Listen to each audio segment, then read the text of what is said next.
अस्सलाम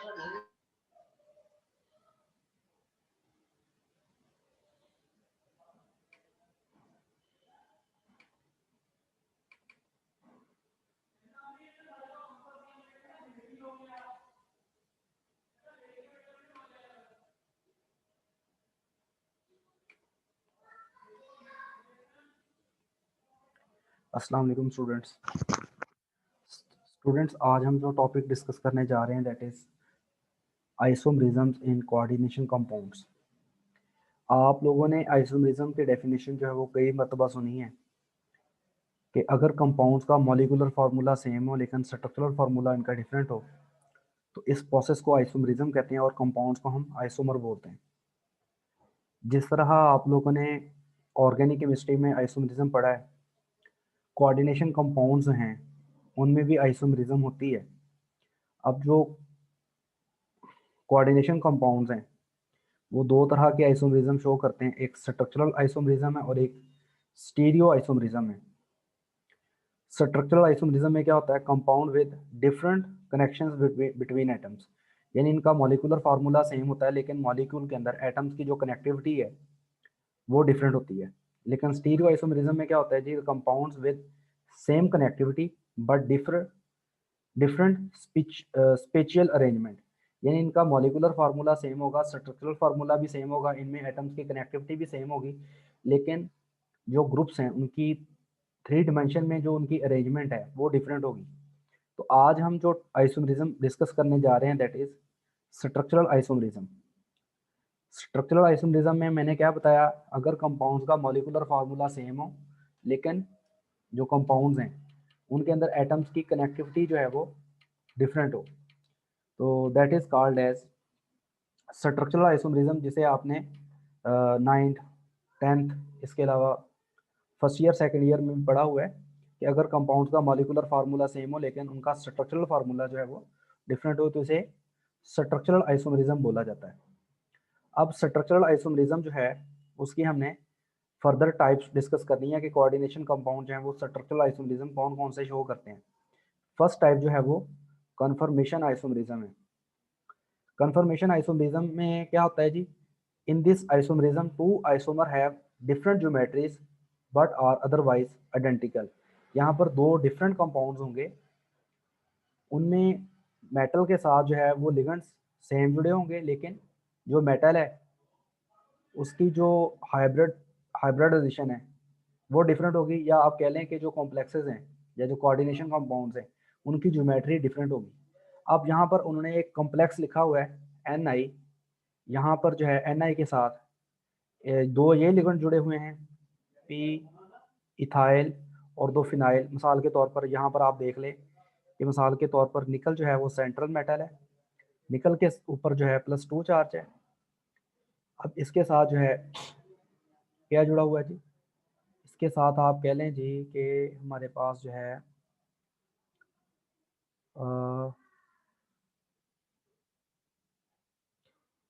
अब निकल के साथ जो है एक ये वाला लिगेंड जुड़ा हुआ है, ये वाला क्या उसका नाम है,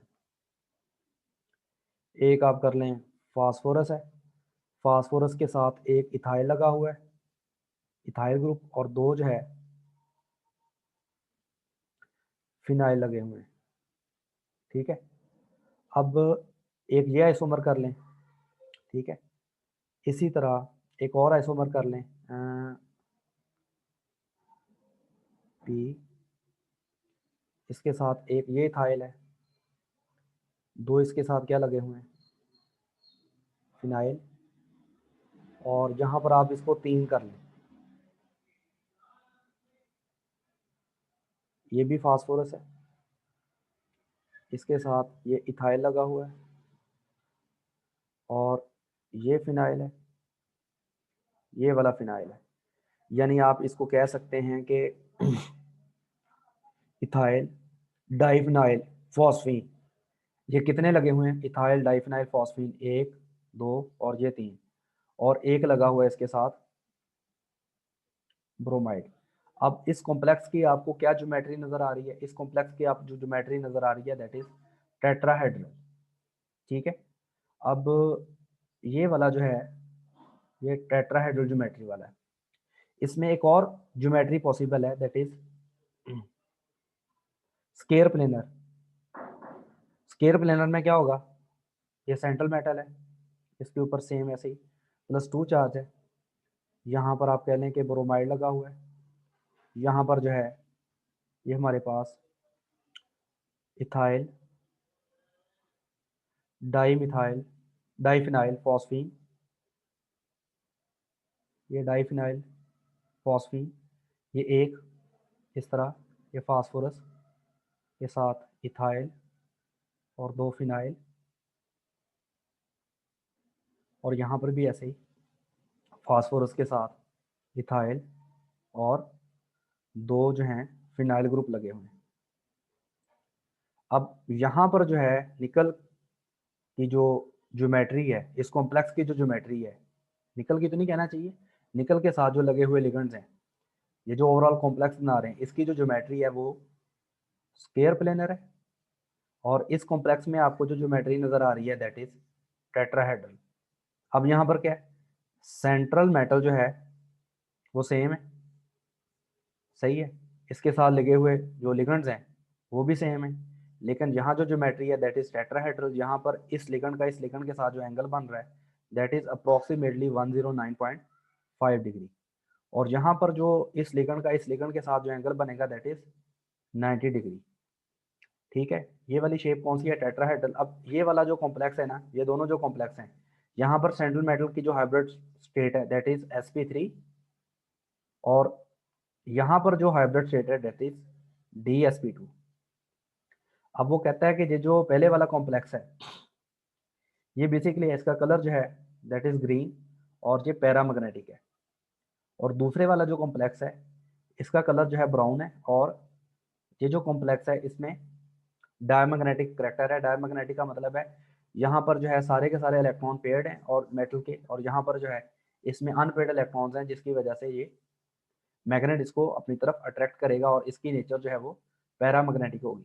तो कन्फर्मेशन आइसोमेरिज्म में हमने क्या पढ़ा जी, अगर कंपाउंड्स का मॉलिक्यूलर फार्मूला सेम हो, वो तकरीबन एक दूसरे के दोनों कॉम्प्लेक्सेस आइडेंटिकल हो, लेकिन उसमें जो कॉम्प्लेक्सेस की जो ज्योमेट्री है वो डिफरेंट हो, तो that is known as conformation isomerism. ठीक है, तो ये हमारे पास फर्स्ट टाइप थी। सेकंड टाइप उन्होंने जो दी हुई है that is ionization isomerism. Ionization isomerism जो है, अभी हम इसको देखते हैं।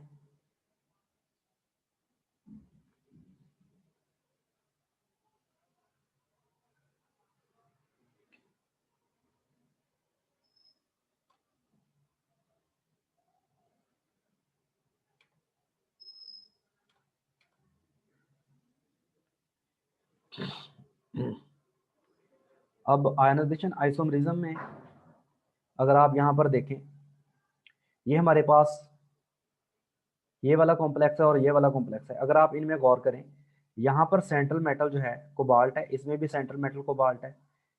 कोबाल्ट के साथ 5 अमोनिया यहाँ पर भी लगे हुए हैं, 5 अमोनिया यहाँ पर भी लगे हुए हैं, लेकिन यहाँ पर जो छठा लिगेंड है वो ब्रोमाइड है, और बाहर जो आयनाइजेबल पार्ट है दैट इज सल्फेट। यहाँ पर आप देखें कि इस कॉम्प्लेक्स और इस कॉम्प्लेक्स में फ़र्क ये है कि यहाँ पर बाहर वाला जो आयनाइजेबल पार्ट था ना, वो दूसरे लिगेंड में अंदर है, और जो यहाँ पर अंदर लिगेंड था अब वो यहाँ पर बाहर आयनाइजेबल पार्ट है। मिसाल के तौर पर अगर हम इसको एक्सप्लेन करें तो ऐसे है कि कोबाल्ट के साथ 5 अमोनिया आप लगा लें, एक अमोनिया, दूसरा अमोनिया, ये वाला third, that is fourth ammonia, and that one is fifth ammonia. अब सिक्स्थ आप कर लें ब्रोमाइड, ये वाला जो है हमारा कोऑर्डिनेशन सफियर है, और इसके साथ जो है आयनाइजेबल पार्ट जो है दैट इज सल्फेट। लेकिन आप एक और कॉम्प्लेक्स ड्रॉ कर लें, इसमें कोबाल्ट के साथ 5 अमोनिया ऐसे डाल लें, 1 2 3 4 5।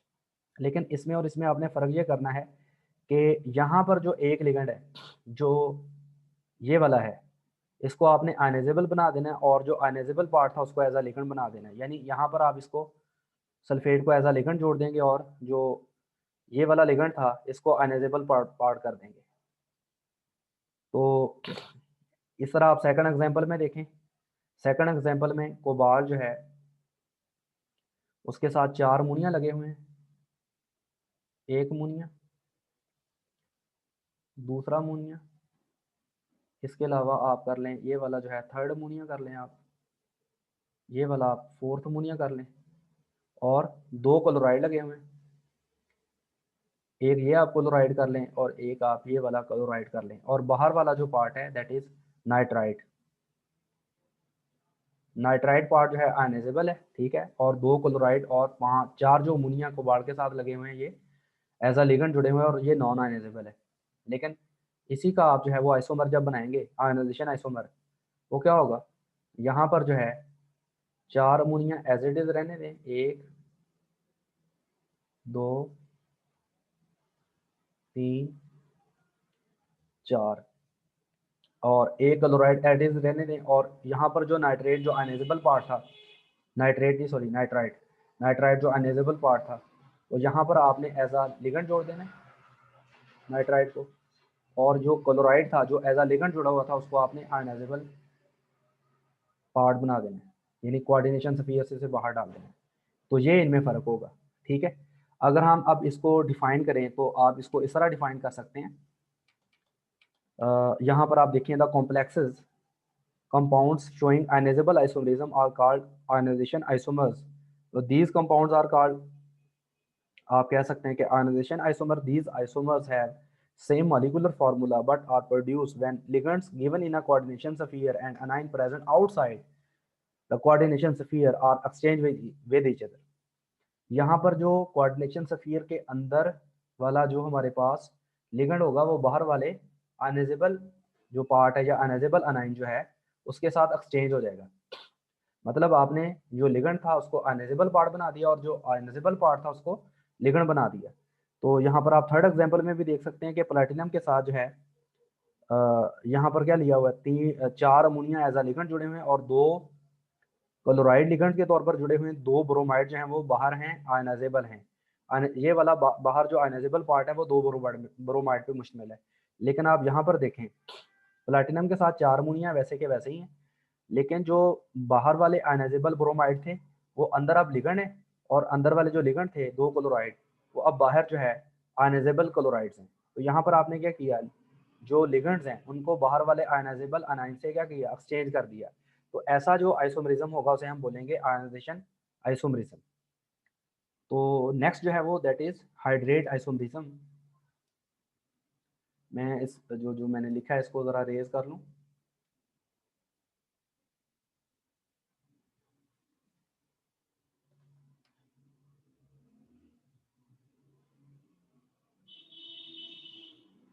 वन सा मिनट।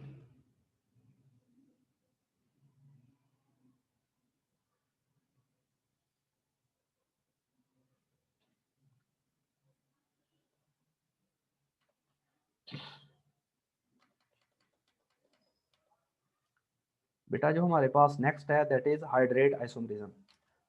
हाइड्रेट्स ऐसे कंपाउंड को कहा जाता है जिनके साथ वाटर मॉलिक्यूल्स लगे हों, ठीक है। अब आपके सामने ना ये हमारे पास जो है वो 3 डिफरेंट तरह के कॉम्प्लेक्सेस हैं। पहले वाला कॉम्प्लेक्स देखें, इसमें क्रोमियम के साथ जो है 6 वाटर मॉलिक्यूल लगे हैं as a ligands, 1 water molecule, that is second water molecule, and that one is third one, and that one is fourth, that one is fifth, and that one is sixth. तो ये हमारे पास water के साथ जो है chromium जो है उसके साथ 6 वाटर मॉलिक्यूल लगे हुए हैं। क्रोमियम पे चार्ज है +3 है, और इसके साथ जो है 3 क्लोराइड हैं जो अनएजेबल पार्ट है, यानी ये वाला जो है ना हमारे पास अनएजेबल है। लेकिन अब हमने एक और कॉम्प्लेक्स लिखना है जिसमें हमने क्या करना है, वाटर मॉलिक्यूल जो एज अ लिगेंड जुड़े हुए हैं इनको हमने 5 कर देना है।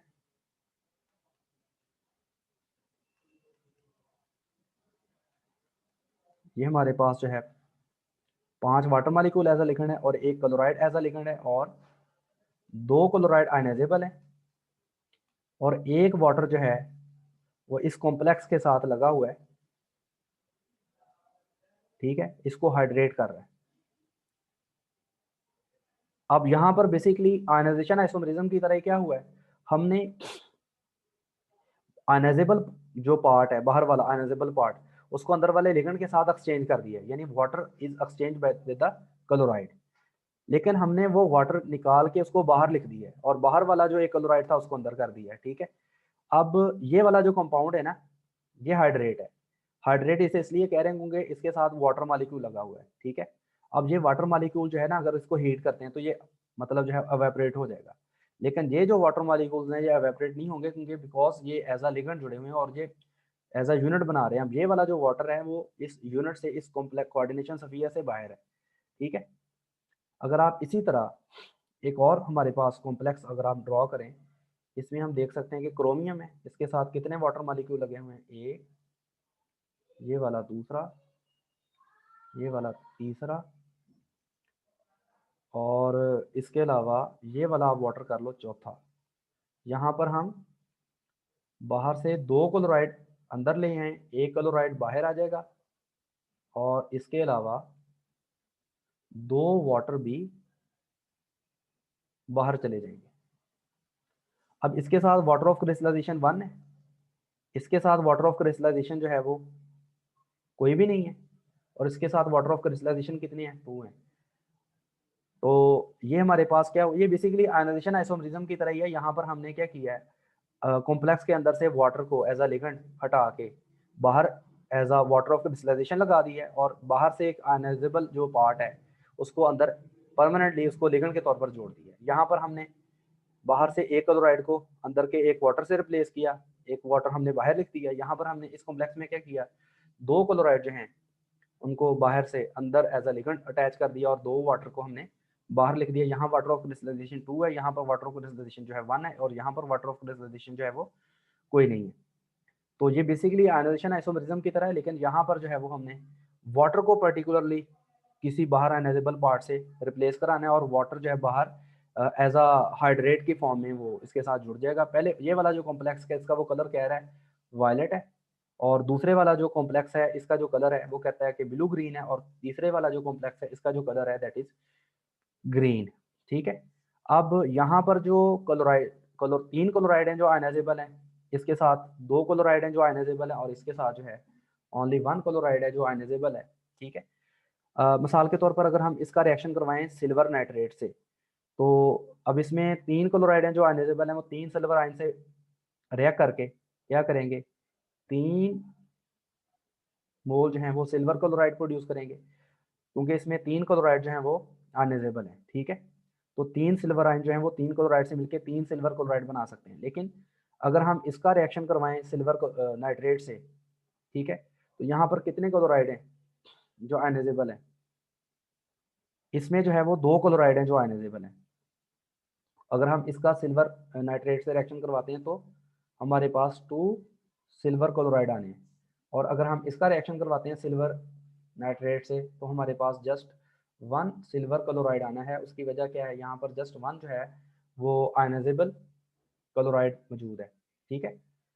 तो ये आपको पता होना चाहिए कि ये कैसे 3 सिल्वर क्लोराइड देगा, सिल्वर जब इसका सिल्वर के साथ रिएक्शन करवाएंगे, बिकॉज इसके पास 3 क्लोराइड हैं जो रिप्लेसेबल हैं, इसके साथ 2 सिल्वर क्लोराइड ये देगा, क्योंकि इसके साथ 2 क्लोराइड हैं जो रिप्लेसेबल हैं, और यहाँ पर जो है ओनली 1 है। अगर हम ऐसे एक और लिख लें, मिसाल के तौर पर अगर हम एक और क्रोमियम के साथ जो है 3 वाटर को हम एज अ लिगेंड जोड़ दें, ये 3 वाटर को हमने एज अ लिगेंड जोड़ दिया, और 3 क्लोराइड जो है वो एज अ लिगेंड अटैच कर दिया। अब बाहर जो है कोई क्लोराइड नहीं है, और 3 वाटर मॉलिक्यूल बाहर हैं। अब जाहिर बात है ये वाला जो है जब हम इसका सिल्वर नाइट्रेट से रिएक्शन करवाएंगे तो सिल्वर क्लोराइड कोई भी प्रोड्यूस नहीं होगा, ठीक है जी। तो आई होप सो आपको इसके बारे में भी समझ आ गई होगी। अब हम जो है आगे प्रोसीड करते हैं, मुझे बस थोड़ा सा रेज कर लेने दें।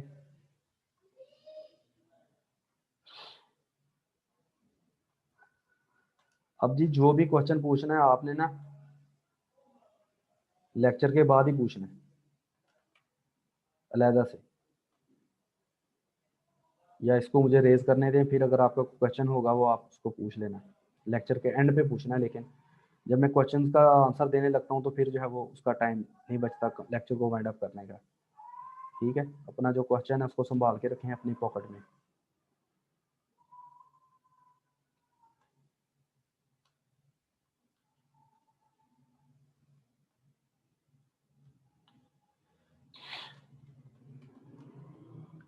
हमारे पास अगली जो हमारे पास टाइप है, ये मैंने सारा आपको एक्सप्लेन कर दिया, सिल्वर क्लोराइड कितने देने, किसने कितने देने हैं। ठीक है जी। नेक्स्ट हमारे पास जो कोऑर्डिनेशन आइसोमरिज्म की टाइप है that is coordination isomerism. Coordination isomerism में अगर आप इन ये हमारे पास एक कंपाउंड है, ये हमारे पास एक कंपाउंड है, एक कंपाउंड के अंदर जो कटाइन है वो भी कोऑर्डिनेशन सफियर है और जो अनाइन है वो भी कोऑर्डिनेशन सफियर है। यहाँ जो हमारे पास सेंट्रल मेटल है वो क्रोमियम है, क्रोमियम के साथ 6 अमोनिया लगे हुए हैं एज अ लिगेंड, और यहाँ पर जो है क्रोमियम के साथ 6 साइनाइड है। ठीक है, यानी कि इसमें क्रोमियम के साथ 6 अमोनिया एज अ लिगेंड्स है और यहाँ पर भी क्रोमियम के साथ 6 साइनाइड है एज अ लिगेंड। लेकिन अगर आप इन दोनों में देखें, यहाँ पर हमने क्या किया है, यहाँ से हमने 2 अमोनिया उठा के इधर भेज दिए और यहाँ से 2 साइनाइड उठा के इधर भेज दिए। यहाँ पर आप देखो, अब यहाँ पर अमोनिया जो है वो 4 है, 2 साइनाइड है, और यहाँ पर साइनाइड 4 है और 2 अमोनिया। तो यहाँ पर क्या लिखा हुआ है, this type of isomerism is shown by those complexes having which are composed of complex cation and complex anion. यहाँ पर क्या कंडीशन जरूरी है कि आपका जो कोऑर्डिनेशन जो कंपाउंड है उसमें कैटाइन भी कॉम्प्लेक्स हो और एनाइन भी कॉम्प्लेक्स हो। ठीक है, the coordination isomers are obtained when some or all ligands of both coordination sphere are interchange with each other. यानी इसके जो लिगेंड्स है हमने इसके लिगेंड के साथ एक्सचेंज कर दिया और इसके लिगेंड को इसके लिगेंड के साथ एक्सचेंज कर दिया। सम और ऑल, यहाँ पर हमने सम लिगेंड को मतलब जो है वो एक्सचेंज किया है, मतलब 6 के 6 अमोनिया नहीं उठा के इधर भेज दिए और 6 के 6 साइनाइड नहीं इधर कर दिए, 6 में से 2 अमोनिया इधर भेजे और 6 में से 2 साइनाइड इधर भेजे। तो ये हमारे पास जो है वो नया मतलब जो है वो इसका आइसोमर बन रहा है। अगर आप सेकंड एग्जांपल में देखें तो सेकंड एग्जांपल में आप देख सकते हैं कि प्लाटिनम के साथ 4 अमोनिया लगे हुए हैं। ये हमारे पास प्लाटिनम के साथ 4 अमोनिया और यहाँ पर प्लाटिनम के साथ 4 क्लोराइड है। लेकिन हमने क्या किया, एक अमोनिया को इधर भेज दिया और एक क्लोराइड को इधर भेज दिया, यानी एक एक लिगेंड जो है उसको एक्सचेंज किया है। यहाँ पर आप थर्ड एग्जांपल में देखें कि कोबाल्ट जो है उसके साथ 6 अमोनिया लगे हुए हैं, यहाँ पर क्रोमियम के साथ 6 साइनाइड जुड़े हुए हैं। अब यहाँ पर सेंट्रल मेटल डिफरेंट है, देखो सेंट्रल मेटल यहाँ कोबाल्ट है और यहाँ क्रोमियम है। तो अगर हम जो है वो यहाँ पर ओवरऑल देखें ना तो 6 अमोनिया 6 साइनाइड है, लेकिन यहाँ पर पहले वाले में 6 साइनाइड जुड़े हुए हैं क्रोमियम से और 6 अमोनिया जुड़े हुए हैं कोबाल्ट से।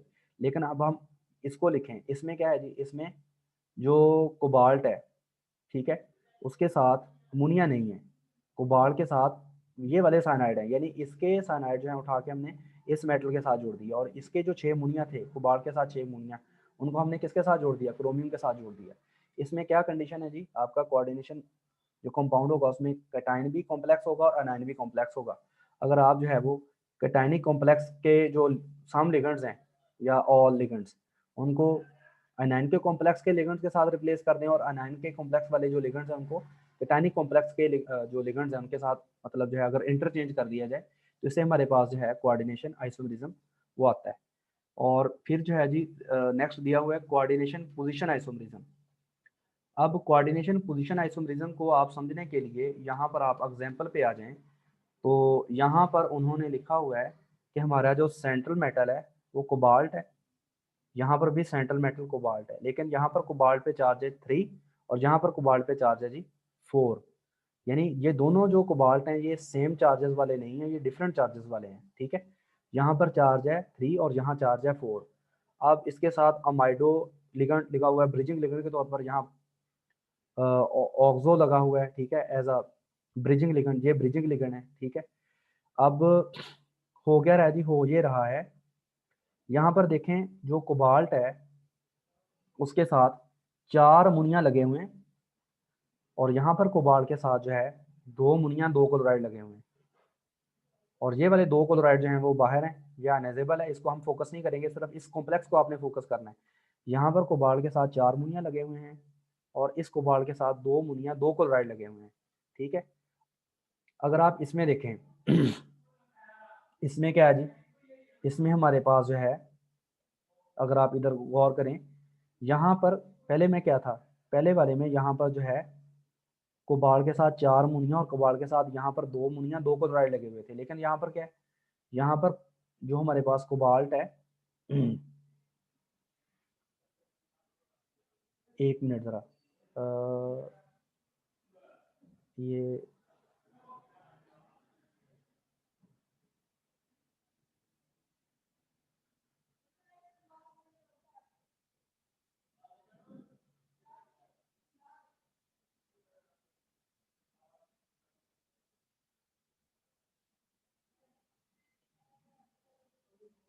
हाँ ठीक है, सही लिखा हुआ मैंने अब यहाँ पर आप देखो,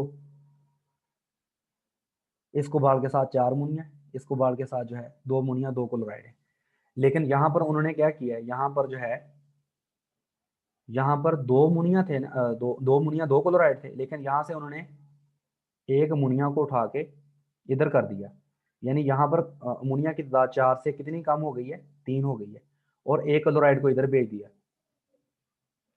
ठीक है। तो ऐसे उन्होंने किया, देखें, this type of isomerism is shown by those complexes which contain bridging ligands and arises when non bridging ligands are differently placed around the central metal atom. यहाँ पर ब्रिजिंग लिगेंड्स जो हैं वो मौजूद होंगे, ठीक है, इनमें ब्रिजिंग लिगेंड्स को आपने नहीं छेड़ा, क्या किया हमने, जो नॉन ब्रिजिंग लिगेंड्स हैं उनकी पोजीशन को चेंज कर दिया। यहाँ पर नॉन ब्रिजिंग लिगेंड जो थे, इस कोबाल्ट के साथ दो मुनिया दो क्लोराइड थे और इसके साथ चार मुनिया थे, लेकिन हमने क्या किया, हमने नॉन ब्रिजिंग लिगेंड यानी अमोनिया को यहाँ चार से एक इधर कर दिया, तो यहाँ पर कितने रह गया, तीन, और यहाँ पर भी अमोनिया कितने हो गए, दो से तीन, और एक क्लोराइड को हमने यहाँ से इधर कर दिया। यहाँ पर हमने non bridging ligands are differently place around the central metal atom, तो यहाँ पर हमने सेंट्रल मेटल एटम के साथ जो है वो जो नॉन ब्रिजिंग लिगेंड्स हैं उनकी पोजीशन को चेंज किया, ठीक है। और यहाँ पर कंडीशन क्या जरूरी है, यहाँ पर कंडीशन जरूरी है कि इसमें ब्रिजिंग लिगेंड्स हों, ठीक है, यानी कि दो मेटल एटम हों, और उन दो मेटल एटम को जोड़ने के लिए ब्रिजिंग लिगेंड्स होने चाहिए। और यहाँ पर हमने जो नॉन ब्रिजिंग लिगेंड्स हैं उनकी पोजीशन को क्या कर देना है, चेंज कर देना है। अब इसको वो कहता है सिमेट्रिक है। सिमेट्रिक कैसे है, यानी इस मेटल के साथ जो है तीन मुनिया एक क्लोराइड, तीन मुनिया एक क्लोराइड, लेकिन यहाँ पर क्या है, यहाँ दो मुनिया थे और एक पे चार मुनिया थे, जिसके साथ दो मुनिया थे वहाँ दो क्लोराइड थे और जिसके साथ चार मुनिया थे वहाँ कोई क्लोराइड नहीं था। तो ये वाला वो कह रहा है अनसिमेट्रिक और ये वाला वो कह रहा है सिमेट्रिक है। कोई यहाँ दोनों मेटल के साथ जो है, मेटल एटम के साथ या मेटल आयन के साथ तीन तीन मुनिया एक एक क्लोराइड लगा हुआ है, ठीक है। तो ये जो था हमारे पास that is coordination position isomerism. अगला उन्होंने दिया हुआ है जी लिगेंड आइसोमेरिज्म। लिगेंड आइसोमेरिज्म जो है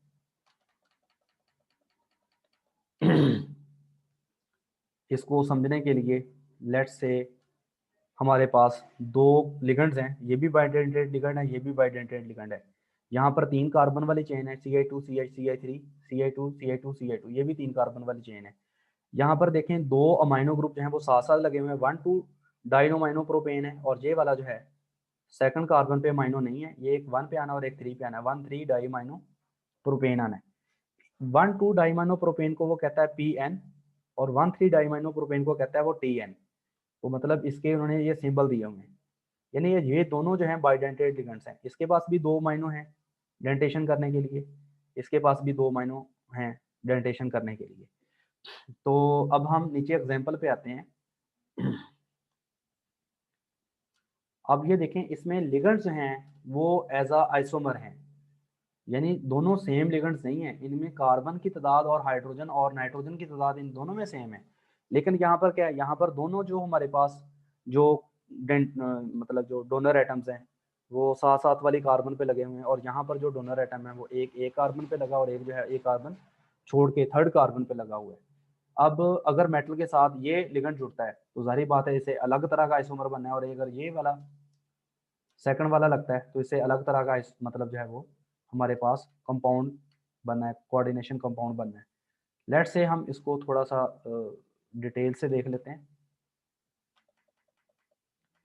अब आप के सामने ये आपको दो कंपाउंड नज़र आ रहे हैं, ठीक है, ऊपर वाला और नीचे वाला। इसमें भी सेंट्रल मेटल कोबाल्ट है, इसमें भी सेंट्रल मेटल कोबाल्ट है। इसमें देखें जी, ये वाला लगा हुआ है 1,2 डाइमाइनो प्रोपेन, एक ये लगा हुआ है 1,2 डाइमाइनो प्रोपेन और एक ये वाला डाइमाइनो प्रोपेन लगा हुआ है, ठीक है, और दो क्लोराइड लगे हुए हैं। यहाँ पर आप देखें 1 पे अमाइनो है और 2 वाली CH2 वैसे ही है, ये CH2 वैसे ही, और ये वाले फिर थर्ड पे अमाइनो लगा हुआ है, यानी ये 1,3 डाइमाइनो प्रोपेन है, और ये वाला जो है ये भी 1,3 डाइमाइनो प्रोपेन है और दो क्लोराइड है। यहाँ पर देखें इसमें क्या है 1,2 डाइमाइनो प्रोपेन, एक ये लगा हुआ है बाइडेंटेड लिगेंड, एक ये लगा हुआ है, यानी आप कह सकते हैं कि कोबाल्ट के साथ 1,2 डाइमाइनो प्रोपेन लगा हुआ है ये, और 1,2 डाइमाइनो प्रोपेन लगा हुआ है ये। 1,2 डाइमाइनो प्रोपेन का मैंने बताया सिंबल जो है PN है, उसने PN से शो किया है कि PN जो है एक ये लगा हुआ है और एक ये लगा हुआ है, ठीक है। इसने भी दो कोऑर्डिनेट कोवेलेंट बॉन्ड बनाए हुए हैं, इसने भी दो कोऑर्डिनेट कोवेलेंट बॉन्ड बनाए हुए हैं, तो दो और दो चार, चार कोऑर्डिनेट कोवेलेंट बॉन्ड हो गए, पांचवा इस क्लोराइड से, छठा इस क्लोराइड से। और यहाँ पर आप देखो, यहाँ पर जो लिगेंड है वो 1,2 डाइमाइनो प्रोपेन नहीं है, 1,3 डाइमाइनो प्रोपेन है, एक ये लगा हुआ है, एक ये लगा हुआ है और दो क्लोराइड लगे हुए हैं, ठीक है। तो इसमें क्या है, इसमें बेसिकली जो लिगेंड्स लगे हुए हैं ना, उनमें डोनर एटम जो है वो एक जैसी कार्बन वाली पोजीशन पे नहीं है। यहाँ पर दोनों डोनर एटम 1,2 पे थे, मतलब ये 1,2 डाइमाइनोप्रोपेन था, ये वाला भी 1,2 डाइमाइनोप्रोपेन था, लेकिन इसमें 1,3 वाला लगा हुआ है। तो इसमें बेसिकली लिगेंड जो है उसमें डोनर एटम की पोजीशन ही डिफरेंट है, तो इसको बोलेंगे लिगेंड आइसोमरिज्म।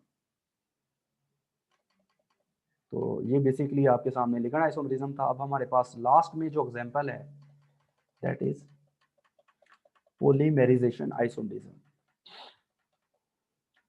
पॉलीमेराइजेशन आइसोमरिज्म जो है इसको अगर हमने इसको समझना है तो एक मिनट ज़रा। तो जी ये हमारे पास आ जाए एग्जांपल में, इसमें देखें जी, यहाँ पर जो है कोबाल्ट है सेंट्रल मेटल, इसके साथ 3 अमोनिया और 3 नाइट्राइड लगे हुए हैं, यानी जो रेशो है कोबाल्ट की, अमोनिया की और नाइट्राइड की वो 1:3:3 है। 1 कोबाल्ट, 3 अमोनिया और 3 नाइट्राइड। अब आप इस कॉम्प्लेक्स में देखें, इस कॉम्प्लेक्स में CO, इसमें कोऑर्डिनेशन जो सफियर है वो कटायन ही है और अनाइन भी है, यानी कोऑर्डिनेशन सफियर जो है वो कटायन है और अनाइन है। अब यहाँ पर कोबाल्ट कितने, कोबाल्ट यहाँ पर बनते हैं एक ये वाला और एक ये वाला, यानी टोटल आपने कंपाउंड में कोबाल्ट देखने, कोबाल्ट कितने हैं जी 2। अमोनिया कितने हैं जी, इस कोबाल्ट के साथ 6 अमोनिया लगे हुए हैं और इसके साथ जो है 6 नाइट्राइड लगे हुए हैं। अगर आप इसकी सिंपल रेशो ले लें 1:3:3 है, यानी इसमें कोबाल्ट की जो, और कोबाल्ट, अमोनिया और नाइट्राइड की जो सिंपल रेशो है वो, वैसे एक्चुअल रेशो 2:6 है, लेकिन सिंपलेस्ट 1:3:3 है। अगर आप इस वाले कॉम्प्लेक्स में आ जाएं, इसमें कोबाल्ट एक यहाँ है और एक यहाँ है इस वाले कंपाउंड में, यानी कोबाल्ट कितने हैं जी 2, और अमोनिया कितने हैं 4, ये लगे हुए हैं, 2 ये लगे हुए हैं, टोटल अमोनिया हो गया 6, और नाइट्राइड 2 ये हैं और 4 ये हैं, तो ये भी 6, यानी इसमें भी सिंपलेस्ट रेशो कितनी है 1:3:3 है। और आप सबसे नीचे वाली एग्जांपल में आ जाएं अगर, तो सबसे नीचे वाली एग्जांपल में आप देखो कोबाल्ट कितने हैं जी, एक ये है और एक ये है। कोबाल्ट कितने हैं जी, कोबाल्ट जो है वो 2 हैं। अमोनिया कितने जी 5, ये बल्कि सॉरी, इसमें अगर आप थोड़ा सा गौर करें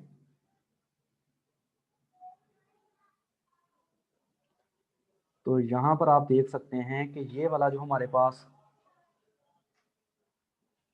कॉम्प्लेक्स है ये 3 टाइम है, और ये वाला जो हमारे पास कॉम्प्लेक्स है ये 2 टाइम है, यानी एक में कोबाल्ट एक है लेकिन ये 3 टाइम है, तो इसका मतलब कोबाल्ट 3 ये हो गए और ये 2 टाइम है तो इसका मतलब कोबाल्ट ये 2 हो गया, तो इसका मतलब है यहाँ पर 5 कोबाल्ट हैं। और अमोनिया कितने हैं, अमोनिया 5 एक में है, तो ये 3 दफ़ा है, 5 3 कितने हो गए 15,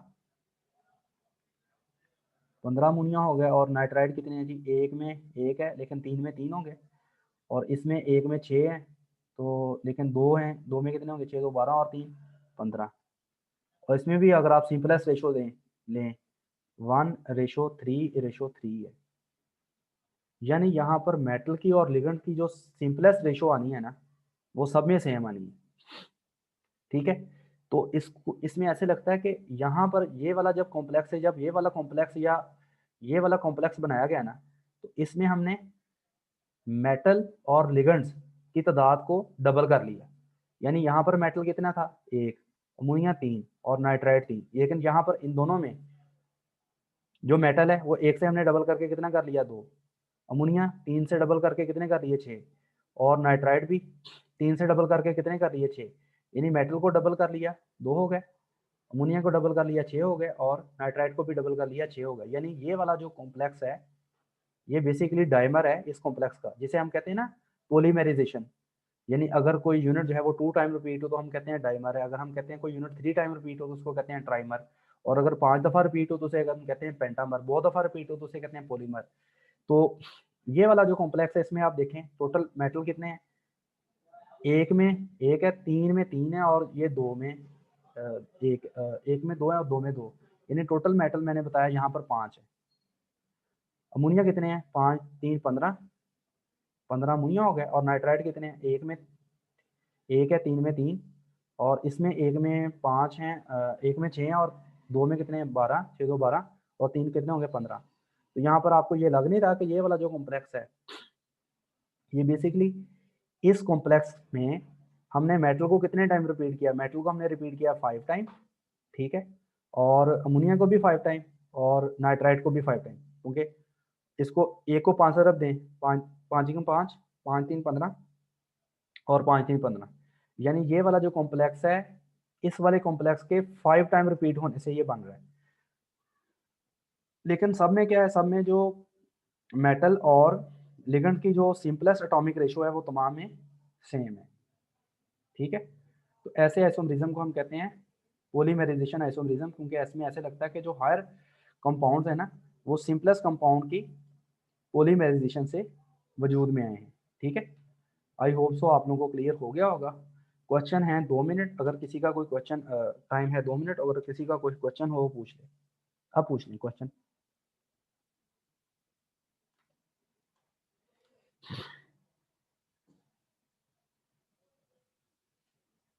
किसी का कोई क्वेश्चन है वो पूछ ले।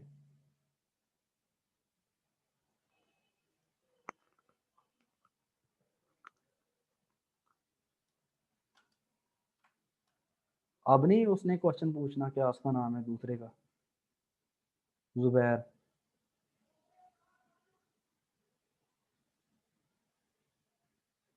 ठीक है जी, अगर किसी का कोई क्वेश्चन नहीं है तो इंशाल्लाह फिर हम 9 बजे मिलते हैं अगले लेक्चर में। अस्सलाम वालेकुम।